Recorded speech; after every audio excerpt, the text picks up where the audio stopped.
नमस्कार। तमाम पत्रकार बंधुओं का मैं धन्यवाद करता हूं जो आप सबने अपना कीमती समय यहां पर दिया है। और आज प्रेस वार्ता के माध्यम से मैं कुछ शब्द आपके माध्यम में रखूंगा और माननीय मुख्यमंत्री हिमाचल प्रदेश सरकार से आग्रह करता हूं और माननीय मंत्री जी से भी निवेदन करता हूं, कृपया करके अतिशीघ्र जो मैं यहाँ पे बात रखूंगा उस बात के ऊपर आप भी रिप्लाई जरूर करें।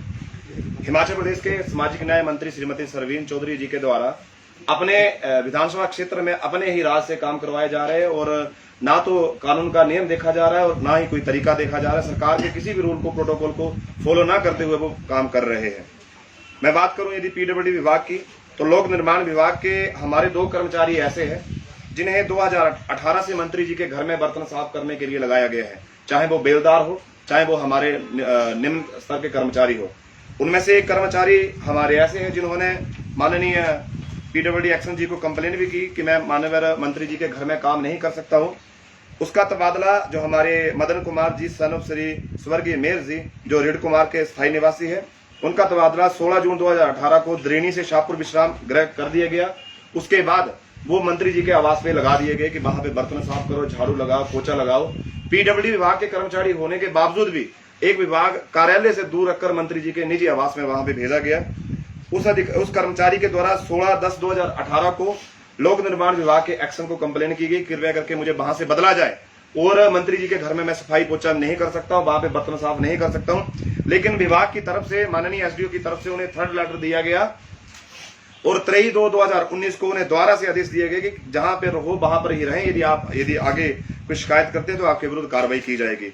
तब से लेकर आज तक 2 कर्मचारी, वहां पे एक ओंकार जी भी है, 2 कर्मचारी वहां पर बर्तन साफ कर रहे हैं। मैं माननीय मंत्री जी से आग्रह करता हूं, कृपया करके आपके पास सब कुछ है, सिस्टम ठीक है, कृपया करके जो बेरोजगार लड़के हैं वो अपने घर पे रख लें या कोई काम करने योग्य महिला है उनको रखे। क्यों पीडब्ल्यूडी कर्मचारियों का मिसयूज किया जा रहा है। यदि बात मैं करूं रेस्ट हाउस की, तो लोक निर्माण विभाग का जो रेस्ट हाउस शाहपुर है वहां पर कुल 6 कमरे हैं, जिसमें से 2 कमरे वीआईपी मूवमेंट के लिए रखे गए और 4 कमरे जो वो हम जैसे लोग, चाहे प्रतिनिधि हो चाहे आम जनता जो शाहपुर हॉस्पिटल आते रहते हैं वो वहां पर रुक सकते हैं। लेकिन उन 4 कमरों में से भी 2 कमरे जो परमानेंट मंत्री जी के स्टाफ के लिए रखे गए हैं और उन पे ताला लगा हुआ है। जब मंत्री जी का स्टाफ शाहपुर आता है तो वो ताला खुल जाता है, लेकिन वो 2 कमरे किसी को भी नहीं दिए जाते हैं। आज तक ना तो विजिटिंग रिपोर्ट वहां पे भरी गई। पिछले 4.5 साल की बात करूं तो 150 रुपया एक कमरे का रेंट एक रूम का बनता है एज पर मंत्री जी के कर्मचारी के तौर पर। तो लगभग 61,32,000 रुपए के ऊपर जो अब वो खर्चा लेने को विभाग के ऊपर इनका है, लेकिन आज तक विभाग के द्वारा एक भी रुपया उनसे नहीं लिया गया। विभाग के कर्मचारियों के द्वारा, चाहे वो एसडी हो चाहे वो एक्शन हो, पता नहीं किस नींद में सोए हुए हैं और मंत्री से क्यों डरे हुए हैं। लोक निर्माण विभाग माननीय मुख्यमंत्री जी के हाथ में है, लेकिन मुख्यमंत्री जी के हाथ के होते हुए बावजूद भी लोक निर्माण विभाग जो मंत्री श्रीमती सरवीन चौधरी से डर रहा है। 2 कमरे परमानेंट बुक, लेकिन आज तक एक भी विजिटिंग रिपोर्ट में एक भी कमरे की बुकिंग नहीं भरी गई। बहुत बड़ी शर्म की बात है, क्योंकि माननीय मुख्यमंत्री जी भी यहाँ पर आए, राज्यपाल जी भी धर्मशाला आए, राष्ट्रपति जी भी धर्मशाला आए, वहां पर भी विजिटिंग बुक भरी गई, 1 दिन के कमरे का रेंट लिया गया। लेकिन ये अनोखा खेल खेला जा रहा है शाहपुर में, जो वो एक भी कमरे का रेंट नहीं लिया जा रहा है। कहीं ना कहीं जो करप्शन की बू वहां पर आ रही है। मैं यदि बात करूं वेलफेयर डिपार्टमेंट की, तो माननीय सरवीन चौधरी जी के पास ये सामाजिक न्याय विभाग है और मंत्री जी के द्वारा तो अपना ही खेल वहां पे खेला जा रहा है। जनवरी महीने में हमारे सूद जी जो एक अच्छे अधिकारी हमारे वेलफेयर डिपार्टमेंट में थे, जिनका पदोन्नति के बाद यहां से तबादला जो नेचुरल तौर पर होना था वो यहां से हो गया। लेकिन यहां पे क्या खेला गया, जो तहसीलदार वेलफेयर अधिकारी जो धर्मशाला है उन्हें चार्ज दे दिया गया शाहपुर का तहसीलदार वेलफेयर अधिकारी का। जो जिला वेलफेयर अधिकारी की पोस्ट जो खाली हुई वहां का एडिशनल चार्ज भी उनको दे दिया गया। 3 जगह का चार्ज एक व्यक्ति को दिया गया और एक व्यक्ति के इशारे से जो वो जिला कांगड़ा चलाया गया। और उसमें क्या किया गया, हमारे 2019 में तहसीलदार वेलफेयर अधिकारी शाहपुर में थी मैडम, उन मैडम ने जब 2 फॉर्म ऐसे रिजेक्ट किए, क्योंकि मंत्री जी के चहीते हैं, वो लगातार फॉर्च्यूनर गाड़ी में वो घूमते रहते हैं। शर्म है, उन प्रधानों की भी शर्म आनी चाहिए, उन पंचायत सेक्रेटरी को भी शर्म आनी चाहिए। और आपके माध्यम से मैं कहना चाहता हूं कि उनके ऊपर मैं आज मुकदमा भी करने जा रहा हूं। जिनका बेटा आईपीएच विभाग में सरकारी कार्यरत है शाहपुर में, उसको जो गृह निर्माण के लिए जो सरकार की तरफ से राशि जारी की जा रही है। और जब 2019 में तहसीलदार वेलफेयर अधिकारी शाहपुर वालों ने जब ये इनका फॉर्म दस्तावेज जब इनके रिजेक्ट कर दिए, तो मंत्री जी के आदेश के अनुसार हुआ, चाहे किसी के आदेश के अनुसार हुआ, मैं आपके माध्यम में कहना चाहता हूं और दिखाना चाहता हूं, ये रिजेक्ट फॉर्म जो है वो 2019 में रिजेक्ट कर दिया गया था तहसीलदार वेलफेयर अधिकारी शाहपुर के द्वारा। तब 427 नंबर था, क्योंकि इस व्यक्ति के पास जो ऑलरेडी 3 मंजिला घर है, 2 मंजिला घर वो जो बिल्कुल पक्का है, एक साथ में एक छोटा सा कच्चा भी है, और बेटा सरकारी कर्मचारी है। और इनके द्वारा जो फोटो वेरीफाई करवाई गई, जो ये फोटो है जिसमें रिपोर्ट लिखी गई कि प्रमाणित किया जाता है कि ये एक घर है, यहाँ पे ये रहता है, लेकिन ये घर नहीं है, ये बात के पास गौशाला श्री प्रकाश चंद की, ये उनकी गौशाला है। ये तहसीलदार वेलफेयर के अधिकारी ने भी वेरीफाई की, ये वहां के पटवारी ने भी वेरीफाई की, ये वहां के तहसीलदार जो वर्तमान में तहसीलदार शाहपुर बैठे हैं उन्होंने भी वेरीफाई की कि ये अश्वनी कुमार सन श्री अमर सिंह का घर है। बड़ा बहुत दुख की बात है कि इतने दबाव से ये काम किया जा रहा है, और उनको अब जो वो गृह निर्माण के लिए राशि जारी कर दी गई है। वैसा ही केस एक डडम से है, डडम में भी खीमीराम जी के पुत्र है, उनको भी वैसे ही 3 मंजिला घर है, उसके बाद भी उनको जो वो कच्चा मकान किसी और का शो करने के बाद जो सरकारी वेलफेयर का मकान दिया गया है। पूरे प्रदेश की बात करो, पूरे जिला की बात करो, तो सबसे ज्यादा ओबीसी के केस और अन्य जाति के केस जो गृह निर्माण के पेंडिंग चले हुए हैं। लेकिन जब ये पास कब किया गया, जब यहाँ पे तहसीलदार वेलफेयर अधिकारी, डिस्ट्रिक्ट वेलफेयर अधिकारी, मात्र एक कर्मचारी रखा गया, और उस कर्मचारी के द्वारा वो विजिट पास की गई, उसी कर्मचारी के द्वारा वो सैंक्शन करवाया गया, और डीसी कांगड़ा के पास उनको दस्तावेज को पहुंचाकर जो वो अप्रूवल करवाया गया। मुझे आश्चर्य होता है, हमारे अंबाड़ी पंचायत से एक विडो महिला है जो गौशाला में रहती है, उसको गृह निर्माण के लिए जब हमने बात की तो कोई भी पैसा नहीं दिया गया। हमारे डडम पंचायत से जो एक महिला गौशाला में रहती है, उसको भी गृह निर्माण के लिए पैसा नहीं दिया जा रहा है।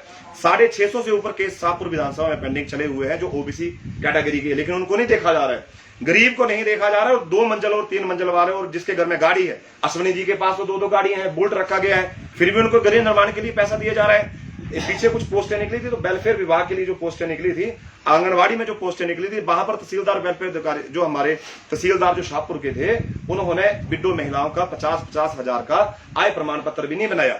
लेकिन इनके लिए कोई प्रोटोकॉल फॉलो नहीं हो रहा है, इनके लिए कोई नियम फॉलो नहीं हो रहा। तमाम अधिकारियों के ऊपर 420 का मुकदमा जो हम दर्ज करवाने जा रहे हैं। और आपके माध्यम से मैं कहना चाहता हूं, एक बात और माननीय मुख्यमंत्री जी के समक्ष रखना चाहता हूं। अब कुछ दिन पहले जिला वेलफेयर अधिकारी जो लगाए गए, वो कहां से लगाए गए? बिलासपुर के। जो हमारे बिलासपुर में जिला वेलफेयर कल्याण अधिकारी जो है, उन्हें ही चार्ज अब जो जिला कांगड़ा का दिया गया। बिलासपुर से पहले हमारा मंडी आता है, हमीरपुर आता है, 2 जिले को छोड़कर इतने दूर के कर्मचारी को, इतने दूर के अधिकारी को यहां पर लगाया गया है।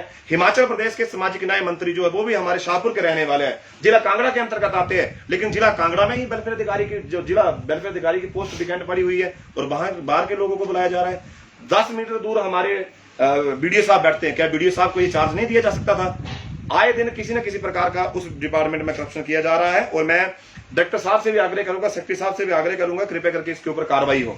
हमारा वेलफेयर में जो लाभार्थियों का कार्यक्रम पीछे शाहपुर में रखा गया, आप सबने कवरेज की, बड़ी अच्छी कवरेज वहां पर हुई, वहां पर भी 2.5 करोड़ से ऊपर खर्चा किया गया, और वो खर्चा तब किया गया जब जिला का अधिकारी जो था वो तहसीलदार वेलफेयर अधिकारी यहां पे लगाया गया, और उसमें भी बहुत सारा करप्शन हुआ है जिसकी हम इंक्वायरी करवा रहे हैं। जैसे इंक्वायरी सामने आएगी हम तथ्यों के साथ आपके समक्ष रखेंगे। और मैं आपके माध्यम से कहना चाहता हूं और आपसे पत्रकार बंधुओं से आग्रह करता हूं, कृपया करके एक बार अश्वनी जी के घर में जरूर विजिट करें, और साथ में जो हमारे डडम पंचायत के हैं उनके घर में भी विजिट करें, जहां पर जेन्युइन केस हैं, जो ओबीसी जो चौधरी समुदाय के जो बिल्कुल जो जेन्युइन केस है उनको नहीं लिया जा रहा, जो कच्चे घर में रहते हैं उनको नहीं लिया जा रहा है, और जो पक्के मकान वालों को घर दिए जा रहे हैं। रही बात हमारी जो ऐच्छिक निधि होती है, कुछ दिन पहले माननीय मुख्यमंत्री जी कांगड़ा आए थे, हमारे शाहपुर में आए, तो हमने एक वेलकम कार्यक्रम रखा था जब मैं भारतीय जनता पार्टी में, तो मैंने देखा कि मंत्री जी के पीछे जो नारे लगा रहे थे वो कौन थे? बीडीसी मेंबर थे, पंचायत प्रतिनिधि थे, मात्र 4-5 लोग। मुझे आश्चर्य हुआ कि ये थोड़े से लोग ही नारे क्यों लगा रहे हैं। जब मैंने जांच करवाई तो तथ्य सामने आया कि जो नारे लगाते हैं उनको 10-10 हजार, 5-5 हजार, 8-8 हजार जो वेलफेयर विभाग विधायक की ऐच्छिक निधि से दिया जा रहा है। ऐच्छिक निधि जो है वो उनको दी जाती है, चाहे वो बीमार हो, चाहे वो बड़े गरीब लोग हो, उनको दी जाती है। यहां मैं मुगरोटी की बात करूं, अनीता देवी वाइफ ऑफ श्री अश्वनी कुमार 31/12/2019 को 10,000 रुपया, अमन कुमार उनका बेटा 8,000 रुपया 20 में, अनीता देवी वाइफ ऑफ श्री अश्वनी कुमार 10,000 रुपया एक, अश्वनी कुमार सन ऑफ श्री अमर सिंह 8,000 रुपया एक, अश्वनी कुमार सन ऑफ श्री अमर सिंह 10,000 एक। ये करंट 1 महीने में दिया जा रहा है। ये मंत्रबाट जो वो विधायक निधि की जा रही है। यदि बात मैं रछाड़ू की करूं तो वहां पे भी हमारे जितेंद्र जी है जो इंडियन आर्मी में कार्यरत हैं, डिफेंस में वो काम कर रहे हैं, और उनके परिवार को 20,000, 15,000, 10,000, 15,000 रुपया बंदरवान तरीके से बांटा जा रहा है। और मैं मंत्री महोदय जी से आग्रह करता हूं, हमारे बरनेट में भी वैसा किया गया, हमारे जो नीचे खड़वी में, उसके अंतर्गत भी एक करतार जी हैं जिसके परिवार को भी वैसे बंदरवाट पैसा बांटा गया 20,000, 10,000, 15,000 जो बंदरवाट जो वो विधायक की चिकनी बांटी जा रही है। मैं उन जो ले रहे हैं उनसे भी मेरा निवेदन रहेगा, कृपया करके अपने क्षेत्र के जो गरीब लोग हैं, जो जेन्युइन केस है, जो विडो महिलाएं हैं, उन बच्चों की पढ़ाई के लिए पैसे मांगे। और मंत्री मोदी जी से भी निवेदन रहेगा इस प्रकार बंदरवाट आप सरकारी खजाने की ना करें, क्योंकि कहीं ना कहीं आपके द्वारा जो ये पैसा बांटा जा रहा है उसके चलते हुए लोगों में काफी रोष है और उस रोष का खामियाजा भुगतने के लिए आप तैयार रहे। और मैं आपके माध्यम से कहता हूं कृपया करके उच्च स्तरीय जांच हो, जो ये बंदरवाट तरीके से पैसा बांटा जा रहा है, जो रेस्ट हाउस में जहां पर 1 रुपया भी नहीं दिया जा रहा है, जहां पर पीडब्ल्यूडी के कर्मचारी घर में लगाए गए। जी धन्यवाद जी। आप सोर्सेस क्या है जी? आरोपों के सोर्सेस क्या है? जी मेरे पास तथ्य है, सब कुछ है, प्रूफ साथ में। कहां से, मतलब डिपार्टमेंट? आरटीआई के माध्यम से हमने लिए। कौन कौन से डिपार्टमेंट? हमने आरटीआई वेलफेयर डिपार्टमेंट से ली, हमने डीपीओ धर्मशाला से ली और लोक निर्माण विभाग से जो चिट्ठियां हैं उनकी वो भी आई थी। ये मदन कुमार और ओमकार जी दो बेलदार हैं, जी। तो इनसे बातचीत हुई आपको? मदन कुमार जी का फोन ही लग रहा है, उनके द्वारा जो लेटर दिया गया था विभाग को, वो लेटर हमारे पास है।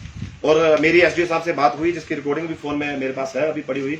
एसडीओ साहब ने भी अपने आरोप माने हैं और वो क्षमा चाहते हुए कह रहे थे कि हमें एक बार माफ करना, क्योंकि खामियाजा हमें भुगतना पड़ता है। कर्मचारियों का नेताओं का कुछ जाता नहीं और कर्मचारियों को कुछ रहता नहीं, ऐसे उनके विचार अपनी तरफ से कहे गए।